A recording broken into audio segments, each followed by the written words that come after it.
با افتخار تجلیل سزاوار 25مین سالگرد استقلالیت دولتی جمهوری تاجیکستان با مقصد دریافت استعدادهای جوان، ترغیب و تشویق دستاوردهای دوران استقلالیت، تقویت بخشیدن به فعالیت مؤسسه‌های علمی و فرهنگی و تعلیمی طبق نظامنامه فستیوال آزمون جمهوری تلویزیونی ایجادات خلق اندلب 2016 در شهر ترسونزاده دور اول این آزمون در خانه فرهنگ برگزار گردید. سراول در صحن بینای خانه فرهنگ نمایش هنرهای مردمی دایر شد. هیئت حکمان با گلدوزی و کشیده‌دوزی چهوران، نمونه‌های کنده‌کاری و هنری دوریدگری استادهای چیره‌دست، خوراک‌های ملی کدبانوها دیدن نموده بهای بلند دادند. سپس فستیوال با تهنیت و خیر مقدم رایان خوش‌صدا آغاز گردید. هدف از برگزاری فستیوال آزمون نمایش دادن دستاوردهای هنری و فرهنگی 25 سال استقلالیت دولتی جمهوری تاجیکستان بوده. برای در سطح بلند تشکیلی و ایجادی برگزار کردن آن باید تمام مؤسسات و تشکیلات، اداره و کارخانه‌ها اینچنین اشخاص علاوه سهمگزار باشند.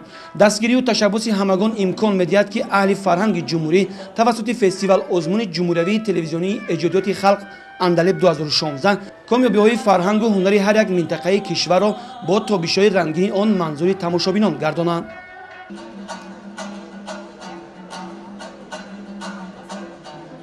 باعث خرسندی است که وقت‌های آخر در جمهوری عزیزمان با مناسبت جشن‌های در پیش ایستاده بخصوص جشن 25 سالگی استقلالیت دولتی جمهوری تاجیکستان چهاره‌بینی‌های زیادی برگزار شده ایستادند و یکی از چنین چهاره‌بینی‌ها این برگزاری فستیوال آزمون جمهوری اندلب 2016 می باشد.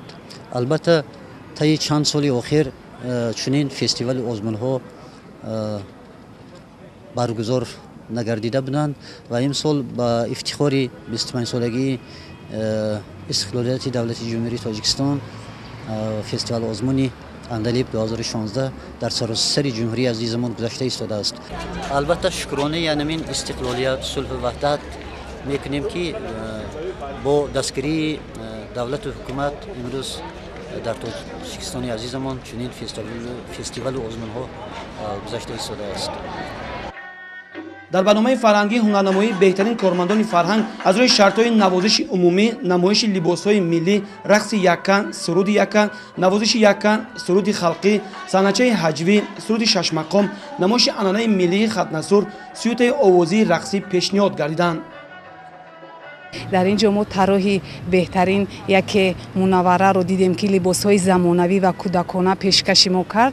در اینجا دختر بسیار شوقمند است که در لباس‌های خود همسیله سازی کرده است، لباس‌های ملی یعنی که با طرز زمانوی دوخته شده است و ما پیشکش کرد و ما با منوره بهای سزاوار ماندیم.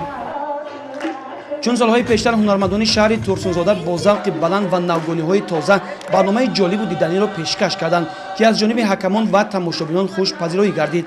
هیئت حکمان هنرنمایی هنرمندان ترسونزادگی‌ها را خوب ارزیابی نمودند، با آنها 101/5 خال دادند.